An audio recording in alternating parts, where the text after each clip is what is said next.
This is the 8BitDo Micro, and it looks like a small gaming remote because it is. But it's also 16 completely programmable buttons that you can apply to any single key or combination of keys, which means it can do virtually anything.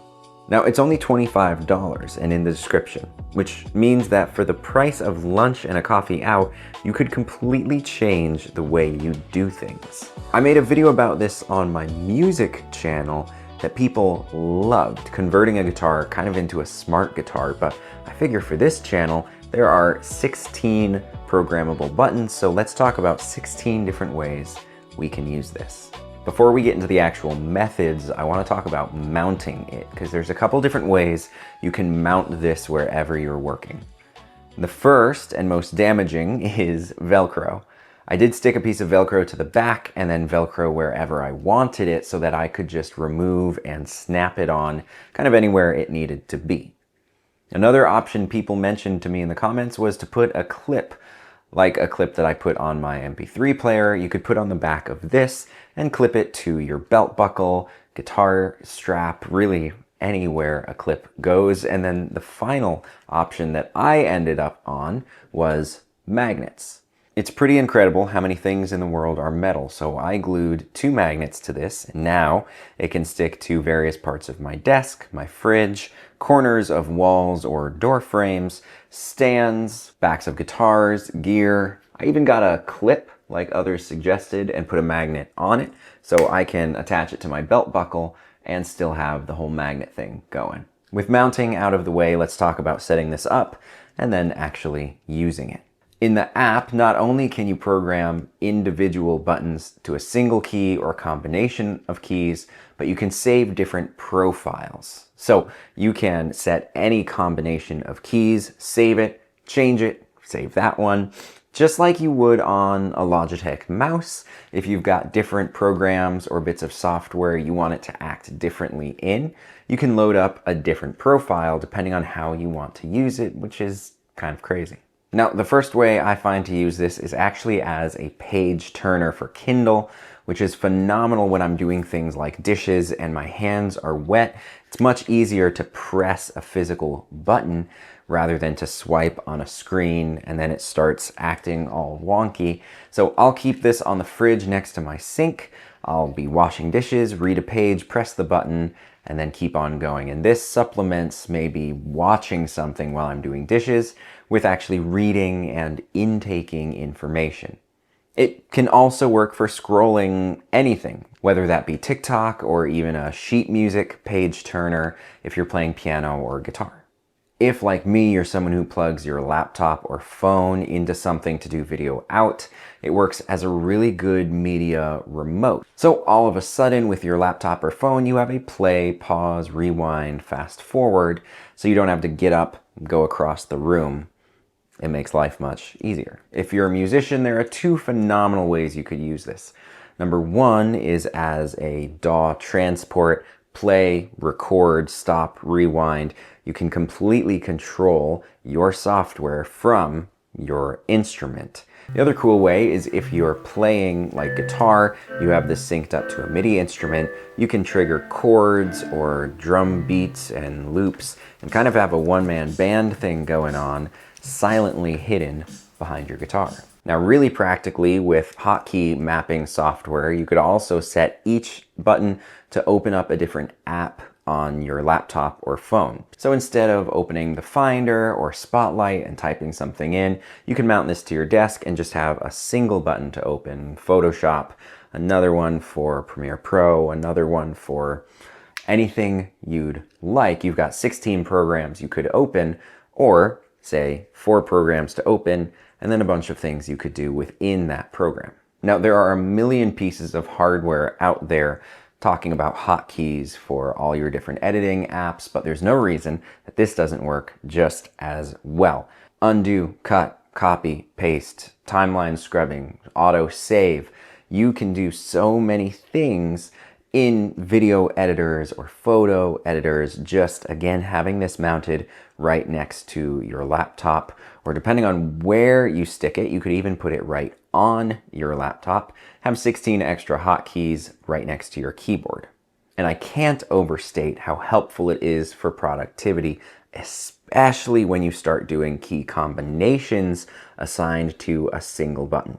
For example, when I want to export something in Photoshop, there are 4 buttons on the keyboard that I have to hit in the right order, or 1 button on this.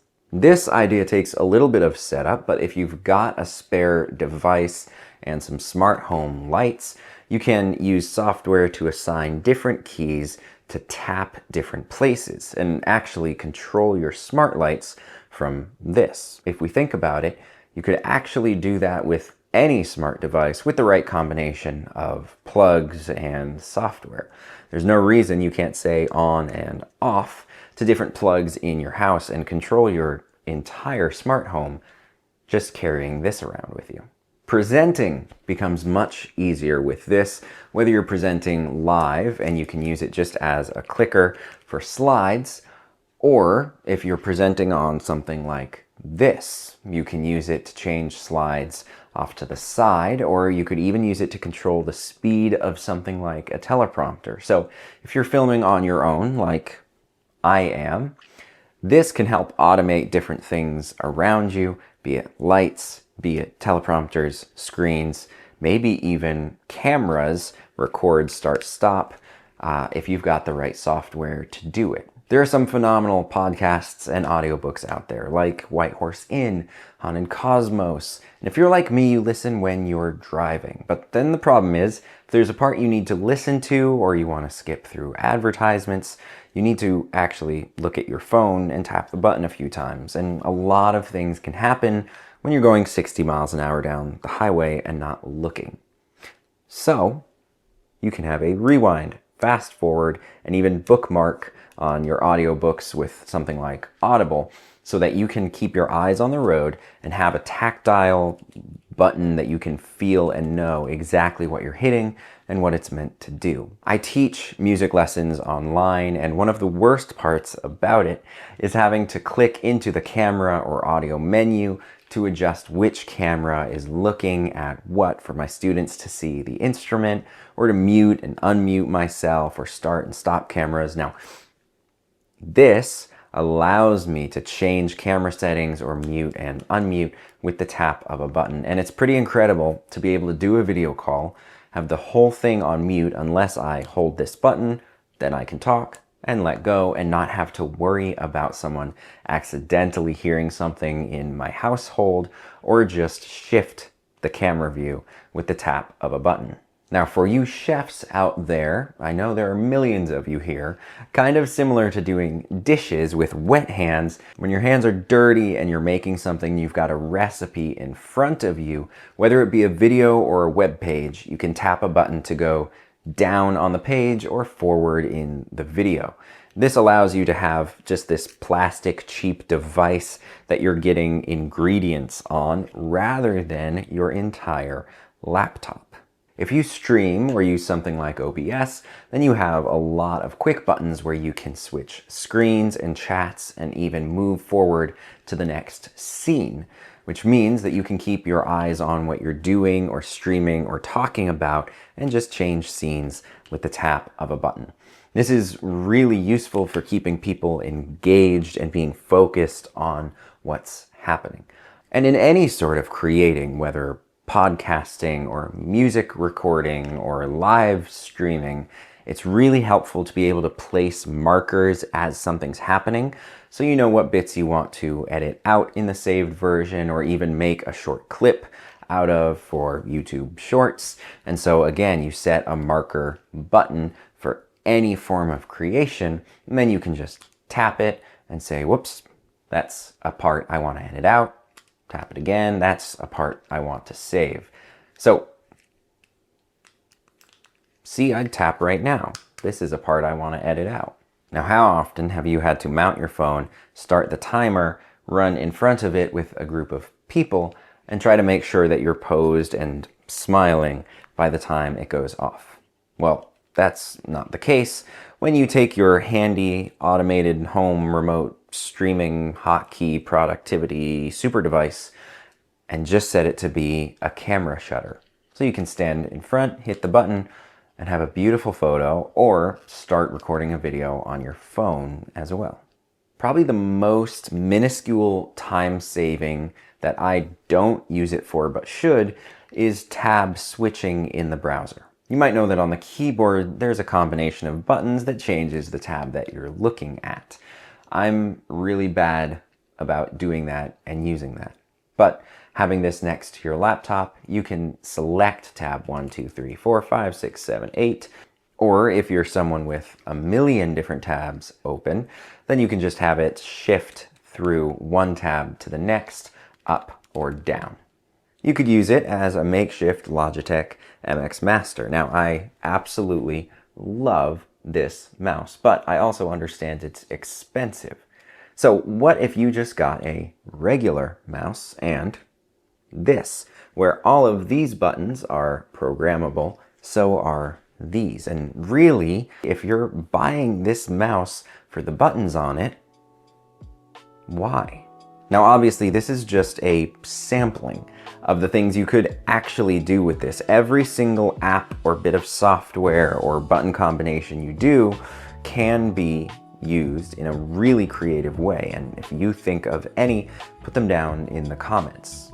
But what's most important is that while all of these ideas are somewhat useful, I probably use the page turner doing dishes the most, all of them together are really what changes your day-to-day life, where everything becomes a single button press, tab switching, podcast listening in the car, and then reading, and then starting your camera, and then the more you set this up, the more useful it becomes. And that all becomes insane when you remember it's $25. And then on the plus side, you could actually play a game with it. It's down in the description and it's super cool. I'm not sponsored by them. I bought it and I use it and I love it. I hope that's useful to you as well.